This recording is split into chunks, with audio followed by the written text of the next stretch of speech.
Oh, that moment when you realize that you did not plug your microphone. All right, take two. Congratulations, Fernie, for winning the EasySMX M15 from the hands-on video. But I have good news. EasySMX decided to give us more to give away. Hi, I'm Clef, and you're watching Game Tech Talk.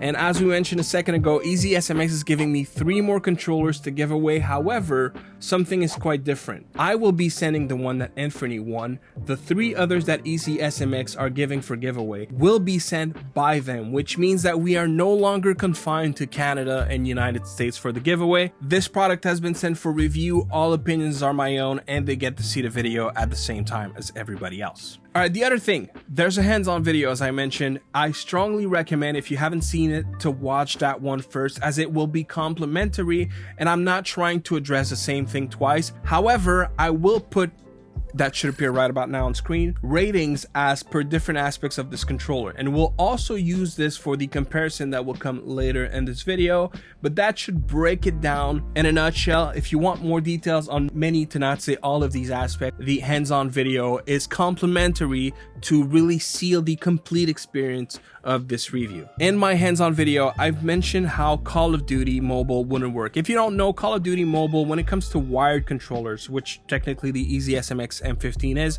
seems to only work with the backbone. So there must have been some backdoor kind of deal between Activision or maybe Tencent and Backbone.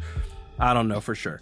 With that said, when it comes to using Bluetooth, there is Bluetooth on this controller, if you don't know, which we'll talk about in a minute. There is a mode that I guess is an Easter egg, really, because it's not on the manual, it's not on the list of modes that you have here, and you have to hold FN and T for turbo. It will come up as a purple light, and that is spoofed as an Xbox controller, allowing you to play games such as Call of Duty Mobile or Honkai Star Rail, which is another notorious game that doesn't work with a lot of controllers on Android. Now, that is for Android specific. iOS is completely different ballgame. Also, do keep in mind, while there is a Bluetooth radio, there is no battery in this controller, so you do have to supply some power for that feature to work, be it through the USB-C that you have at the bottom right, or through the male USB-C in the middle that serves as the wire. You can use either or, it'll supply battery in both cases, but you do need a source of power for Bluetooth to work. When it comes to performance, of course, I've tested all of the different modes as well as the Bluetooth mode, and let's start with the wired ones. Performance was extremely consistent across the board. We're talking 125 Hertz, standard, nothing special. When it comes to pulling rate, it was pretty much 100% stability across the board, very low jitter. So while it is not necessarily a controller that pushes the boundaries in terms of the pulling rate, it is extremely stable, and quite frankly, that can often be a benefit over having higher pulling rate. So it is, in that regard, a very reliable, very responsive controller as well. If you are a strongly competitive player, maybe not necessarily your go-to, but as far as just having a pleasant experience and one that is reliable and just responsive, you can expect that here because it performs very well. When it comes to Bluetooth, I'd say, yeah, not as good. We hit basically approximately 50% in terms of stability to 125 Hertz pulling rate, with the average of about 60 Hertz. When it comes to Bluetooth on this controller, yes, it's there, and I'm happy that it is, because quite frankly, this is a very rare feature to see. Would I say, hey, buy this controller for Call of Duty Mobile? No. What I would tell you rather is, oh, you play Call of Duty Mobile every once in a while? Well, you have Bluetooth, so you can play with this one, but don't make that your main controller for these types of competitive games. If you play Rocket League and you want to connect to your PC using Bluetooth, yeah, that's not the controller for you. Now, the other thing with performance, which I'm starting to talk about more and more, is the sticks. The stick resolution was overall good. I'd say slightly better than average. So they are using Hall effect, by the way, so very low risks of drift. But in terms of the algorithm that we find in those sticks, I was very pleasantly surprised. And this is something I pointed out in my hands-on, and I tested a little bit more here. It has a very nice curve, so you're really able to hit those precise movement at the inner radius of your sticks. And when going outer, you know, it has a nice graduality to it. Overall, one of the great aspects of this controller. I said it in my hands-on, and I still believe it is the case when benchmarking it for the review, because when I tested it, I hadn't benchmarked it yet. Now I have. So the resolution is actually quite good, and we'll talk a little bit more in the comparison about that. It does use the circle pattern, so if that's something that's important for you. And now the next thing, which is really the heart of this review, the comparison. Now, we will compare it with 3 other controllers, and as I mentioned when putting up the numbers on screen, actually what we'll do is we'll move it here, and I'm going to put the 3 other controllers. So we have the D8 Pro, the Galileo G8, and the Razer Kishi Ultra. We'll go over each one of those points and use that as a comparison approach to hopefully help you make a decision on which controller you'd want to go for, or if you want to have an extra one, and if so, which one. Let's start with the first thing on this list and talk about ergonomics. Now, I gave it a 4 out of 5. It would probably be second in line compared to the other controllers. The one reason why I gave the D8 Pro the advantage here is just because I find, and quite frankly, for me personally, I would prefer to go for the M15. I just feel like the D8 Pro hits a better balance when it comes to having something that will probably work for a lot of people. These ones, they are rather small, so if you have bigger hands, you might not like this. I would say average medium hands. For me, it works great. It's also a very light controller, so I really like the ergonomics. I like it better than the G8. I like it better than the Razer Kishi Ultra. Moving to connectivity, quite frankly, I think this one takes the cake, especially with the fact that you have Bluetooth radio, just like the M15 from EasySMX. This is not something that is common in telescopic controllers. Usually you have one or the other, you don't have both. This is what's very surprising with this one. And in terms of connectivity, also because you have a lot of different modes, there's really not a single game that you're not going to be able to play with this. I really like what they have done with this controller. Overall, the buttons feel good. Probably the buttons I hate the most, well, I don't hate, but the buttons I like the least on this controller are the back paddles. They are a little stiff, very little travel. You know, it's kind of good at least that these are the buttons that do not feel the best, because they are an afterthought for a lot of people. I'm glad that they're here, you know, if that's the thing. For sure, I'm really happy that they're here, but it's probably my least favorite buttons on this controller. Overall, the buttons feel great. The shoulders are decent. I would say that the G8 is probably better when it comes to buttons. It is also membrane, whereas here you have something that feels more like a mechanical button, at least for the face buttons. I would say that it's above the average. So I would definitely rate the G8 as the third, the last in that comparison. The D-pad, in my opinion, is not really that good. It doesn't feel bad. It's the responsiveness and hitting diagonals and just inputs overall. But when it comes to comparing it to the Razer Kishi Ultra and the D8 Pro, it's like they all have benefits over the other, but none of them is a perfect style D-pad. I don't think I've seen that yet in telescopic controllers. I would rank them amongst the best that there is on the market. However, the market has not achieved the best D-pad, in my opinion, when it comes to telescopic controllers. So it's decent, definitely something I like. You have a center pivot, which is also very nice. I'd say for the most part here, commands are really good. It's more the diagonals that seems to struggle when it comes to this controller. Maybe a little bit of a learning curve, but definitely something positive about it.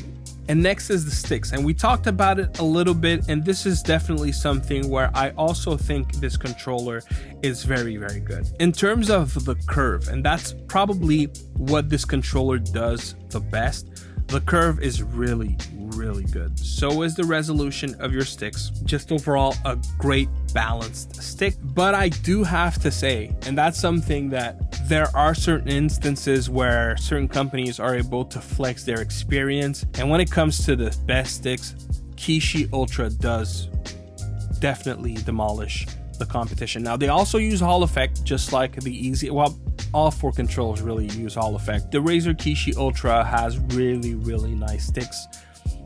In fact, I would argue that these sticks compete very well with a lot of controllers, and I'm not talking about telescopic here, I'm talking about standalone console quality controllers. So Razer really did a great great job when it comes to that. However, and that's the thing, you know, performance is not everything. When it comes to stick resolution, surprisingly enough, the D8 Pro completely destroys the resolution of the other three and also has a considerably higher pulling rate. But the curve on those sticks is terrible. It's the absolute worst. Like, you go from 0 to 100 when you just move like 2 millimeters in your inner radius. It's really overly exaggerated. Now, the unfortunate part is you do not have a software suite to tweak the sticks on the D8 Pro. If you did, I might have a completely different tune to sync to, but yeah, that is not the case. When talking about the triggers, I mean, they're all Hall effect as well. So for the most part, you're getting very good performance. I'm going more for feel. I do find that the G8 Plus, having something that is very reminiscent of the Xbox controller, has the better feeling triggers. Overall, I think they're all great. The only one that I didn't really rate all that high is the D8 Pro, just because the feel of it. But it's not a performance kind of situation here. It's really just the overall feel. When talking about features, that's also another situation where the EasySMX M15 is really, really good. Not necessarily perfect, but you do have rumble, you have, again, the Bluetooth connectivity, you have extra paddles, you have a lot going with this controller. It's really complete. You do have charging pass-through. Unfortunately, you do not have the 3.5 millimeter jack. That's probably one of the things that will make a lot of people step away from this controller, because you do have it on the G8, you do have it on the Razer Kishi Ultra, you do not have it here.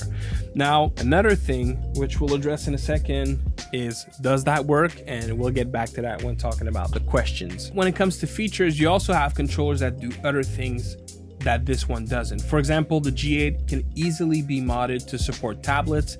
That is not the case here, but we'll go a little more in depth as well during the questions. That would have been a 5, but there's no switch Bluetooth mode. That's really the only thing that it's missing in terms of compatibility, because if not for that, it bests everything else. You have a wired Xbox mode, you have a wired PS mode, you have a Bluetooth Xbox mode. That'll cover easily like 95 to not say 99% of what you want to potentially play, but you do not have Switch. So that's the one thing that holds it back. Definitely superior to the Kishi Ultra, definitely superior to the G8. Now, do keep in mind, you can use the official Remote Play app with this. You cannot with this model. You can play Unkai Star Rail with this one. It's going to be a challenge to not find a game that will not work on Android, and it also works perfectly fine on iPhone 15s, whereas this one, I mean, it does, but then you have the software situation. You know, it's funny because this one has the software, this one doesn't, but because of iOS, this is taking a hit and supplying something that should work but doesn't, whereas this one doesn't have this issue, which is the next point on our list: software. Definitely the biggest letdown with this controller, and that will probably not be one for a lot of people. However, I do need to address it. There is no official software with this controller. That doesn't mean that there is no software. You do have third-party solutions like Octopus, like Mentis Game Pro, I don't recall the exact name. You can find these software on the Play Store, or you can just Google them and get an APK online. And last but not least is price. And I'm not necessarily going the lower it is, the higher number.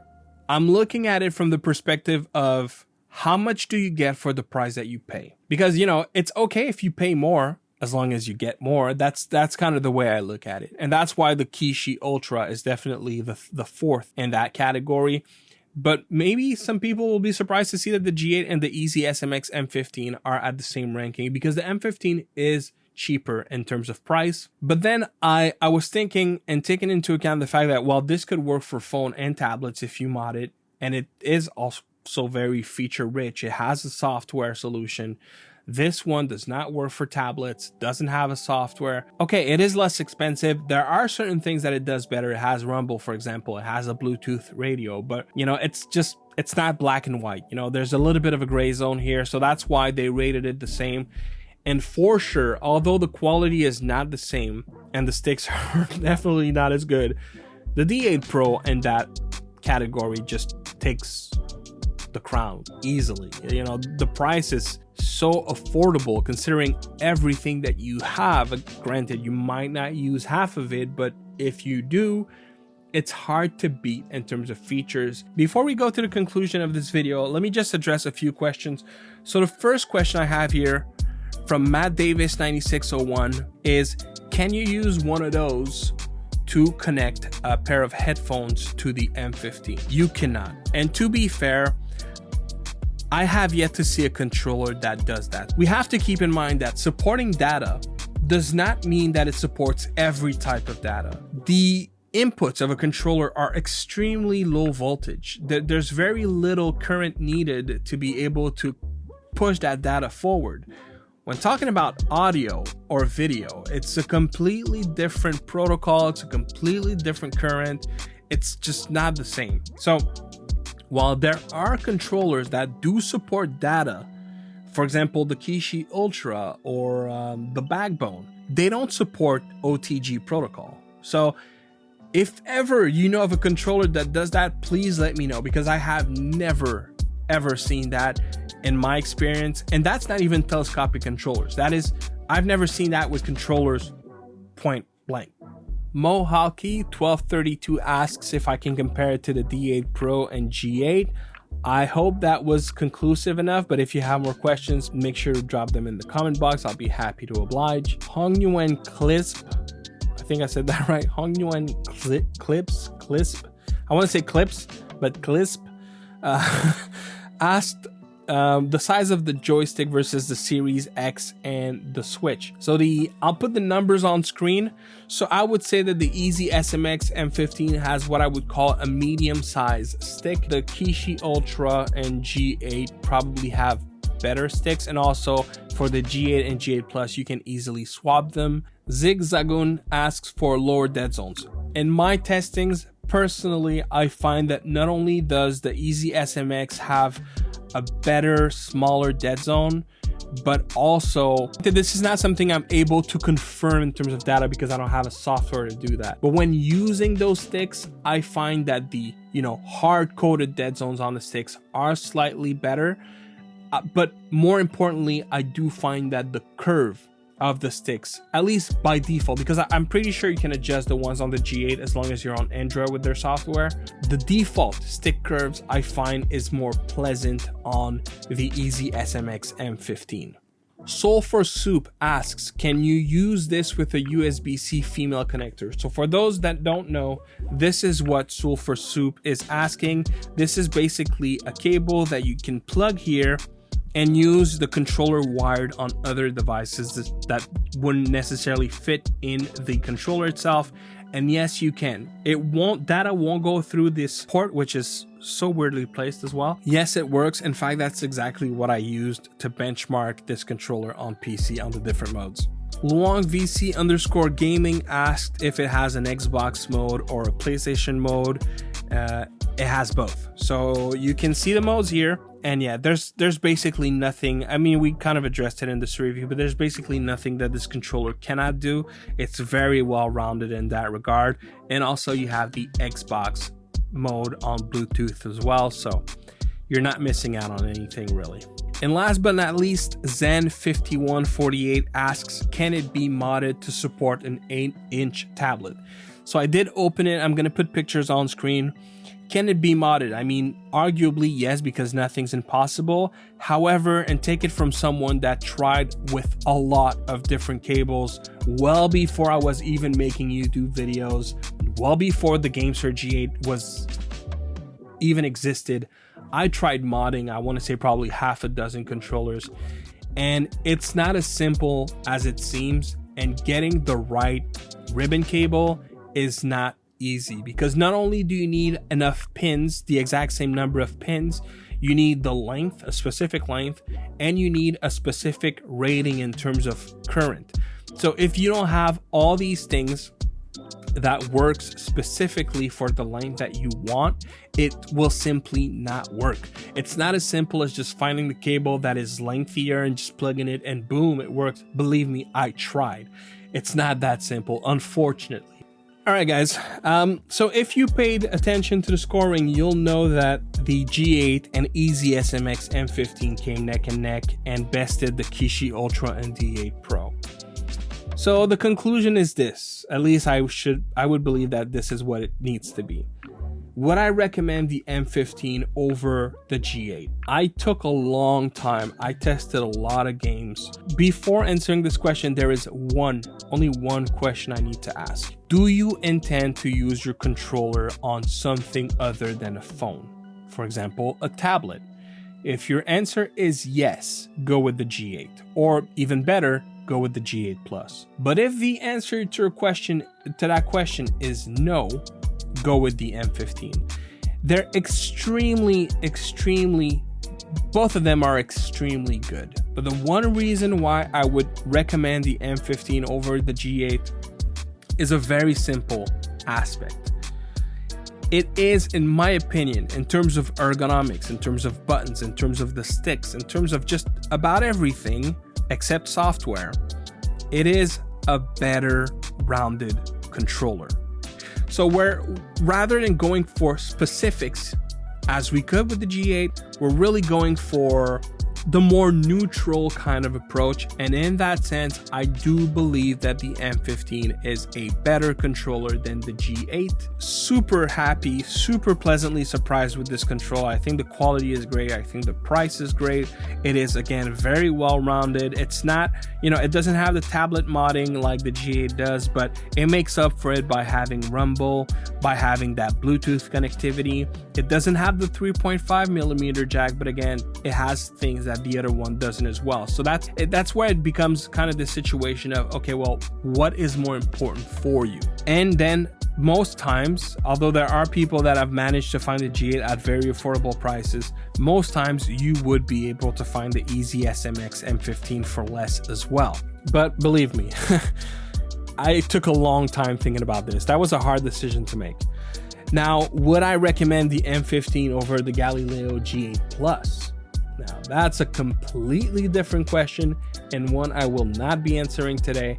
I don't know exactly when, but by the end of September, for sure, I'll have a new tier list pitting all those different telescopic controllers. And by then, we will have another very high profile contender, the Absolute S9 in my possession.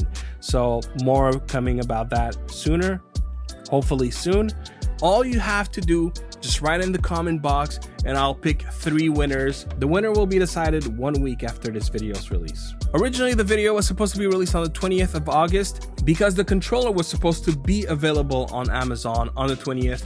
For the time being, I'm being told from EasySMX that it's being postponed a little bit. If you want to buy this controller from Amazon, make sure to look in the description box. By the time it is available, I'll make sure to update the links so that you can grab it without having to look for it. And as always, these are affiliate links. It does help the channel if you use them to make a purchase at no extra cost to you, the buyer, but it does give me a little bit of a kickback commission. And so thank you for choosing these links if the opportunity presents itself. And so that is it, guys. This is the review of the EasySMX M15. Thank you, EasySMX, for sending me the controller for me to review. There is something that, while I talked about on the hands-on, I haven't really talked about on the review. There is a controller on AliExpress that is called the Memo S3. And that controller comes in 2 variations. It's basically exactly this one. You have the phone one, which is exactly like the M15, but you also have the tablet one, which I will be reviewing on this channel. It is on order. I'm waiting for it to arrive. And when I do, I will also review the cooler that can be attached on both this controller and the other one. Thank you very much for watching, everyone, and I'll see you on the next one. Peace.